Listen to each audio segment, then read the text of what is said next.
Bismillah, selamat datang kembali di channel saya, Artboy. Menjelang akhir season One Piece, banyak penggemar mulai berspekulasi tentang kelompok mana saja yang akan tetap bertahan hingga penutup cerita. Dunia yang dibangun Eiichiro Oda penuh dengan konflik, ambisi, dan perubahan besar sehingga tampaknya tidak semua kelompok bisa selamat sampai akhir. Kecuali mungkin deretan kelompok ini yang akan bertahan dan memiliki peran penting di ending One Piece. Oke, tanpa berlama-lama silahkan untuk subscribe, like, dan share video sebanyak-banyaknya. Link saya ada di deskripsi. Langsung saja kita masuk ke dalam list pembahasannya.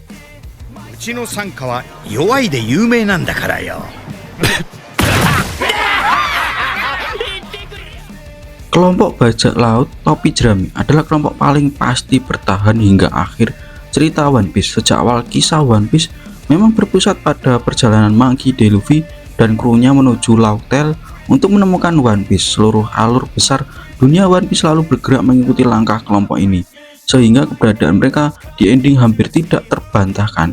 Setiap anggota topi jerami memiliki mimpi pribadi yang belum sepenuhnya tercapai.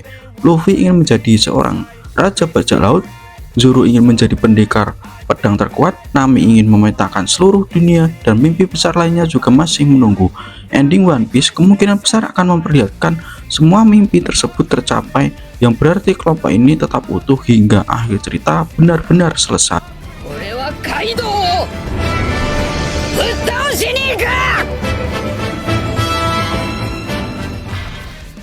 Kelompok bajak laut rambut merah yang dipimpin oleh Sang juga sangat mungkin bertahan hingga ending One Piece.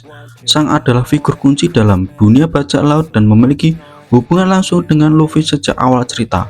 Keberadaannya selalu terasa penting meskipun jarang tampil secara langsung di medan perang. Sang dikenal sebagai sosok penyeimbang dunia. Ia mampu menghentikan perang besar di Marineford hanya dengan kehadirannya dan bahkan bisa bertemu langsung dengan Gorosei. Hal ini menunjukkan bahwa kelompok bajak laut rambut merah memiliki posisi unik yang tidak dimiliki kelompok bajak laut yang lain.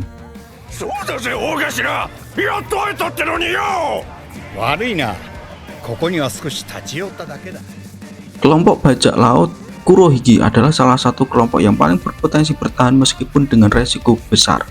Marshal D. Teeth adalah antitesis dari Luffy dan sering dianggap sebagai calon musuh terakhir dalam kisah One Piece. Perjalanannya yang penuh dengan pengkhianatan dan ambisi membuat kelompok ini terus berkembang secara brutal. Blackbird adalah satu-satunya kelompok yang diketahui memiliki dua buah iblis dan krunya yang dipenuhi oleh bajak laut berbahaya. Dengan kekuatan sebesar itu, kecil kemungkinan kelompok ini akan hancur dengan mudah sebelum cerita mencapai puncaknya. Meski begitu, bertahannya kelompok Blackbird tidak selalu berarti kemenangan. Mereka bisa saja bertahan hingga mendekati ending lalu mengalami kejatuhan besar sebagai simbol runtuhnya ambisi yang salah arah. Namun eksistensi mereka pasti hampir terasa hingga babak terakhir One Piece.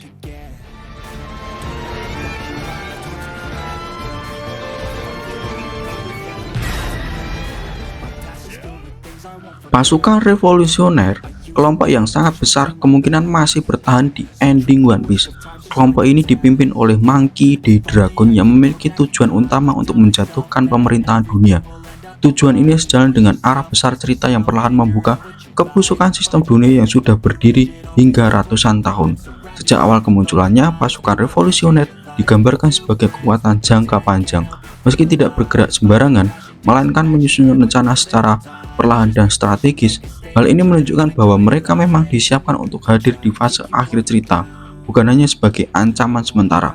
Di akhir One Piece, dunia kemungkinan akan mengalami perubahan besar setelah rahasia Fourth Century terungkap.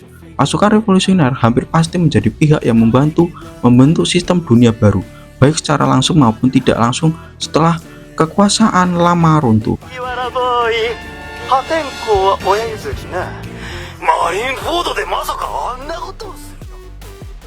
Angkatan Laut sebagai organisasi mungkin tidak hancur sepenuhnya di ending One Piece, namun yang kemungkinan bertahan adalah versi baru dari Angkatan Laut, bukan sistem lama yang tunduk penuh dengan pemerintahan dunia.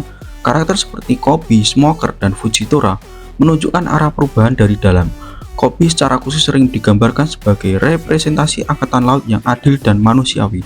Perjalanannya sejak bertemu dengan Luffy hingga menjadi perwira penting menunjukkan bahwa ia disiapkan untuk perang besar di masa depan. kemungkinan sebagai simbol angkatan laut yang baru. Setelah konflik besar berakhir, dunia tetap membutuhkan penjaga hukum. Namun, hukum tersebut tidak lagi berpihak pada bangsawan dunia atau sistem korup. Oleh karena itu, angkatan versi baru yang lebih bersih dan adil sangat mungkin tetap eksis.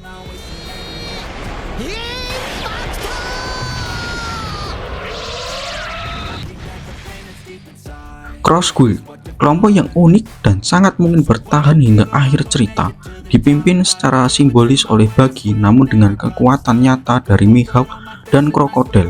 Kelompok ini adalah cerminan dunia One Piece yang penuh dengan ironi dan kejutan. Buggy yang terus naik posisi secara tidak sengaja menunjukkan tema utama One Piece bahwa takdir sering berjalan di luar logika. Keberadaan Mihawk sebagai pendekar pedang terkuat dan Krokodil sebagai otak strategi membuat Cross Guild bukan kelompok sembarangan. Di akhir cerita, sistem dunia lama kemungkinan runtuh, termasuk sistem Shichibukai dan struktur kekuasaan bajak laut lama. Cross Guild bisa menjadi representasi era baru yang lebih bebas, di mana bounty dan kekuasaan tidak lagi dikendalikan oleh satu pihak.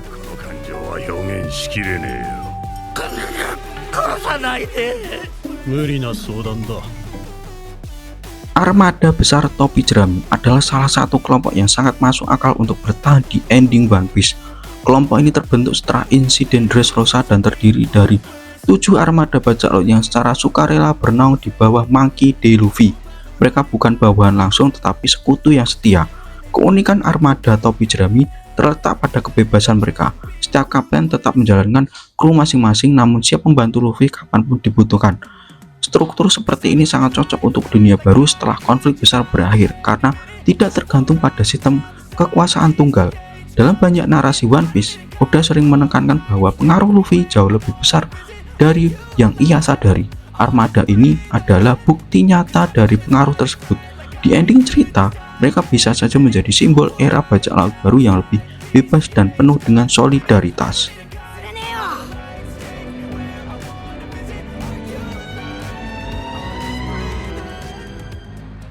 Oke guys, itu tadi adalah beberapa list yang telah saya sampaikan mengenai armada yang siap bertahan hingga akhir cerita One Piece. Gimana menurut kalian? Jika kalian suka dengan konten saya kali ini, silahkan untuk subscribe, like, dan share video ini sebanyak-banyaknya supaya channel ini terus berkembang dan cepat monetisasi. Oke guys, sampai ketemu di video selanjutnya. Saya Artbay, saya pamit undur diri.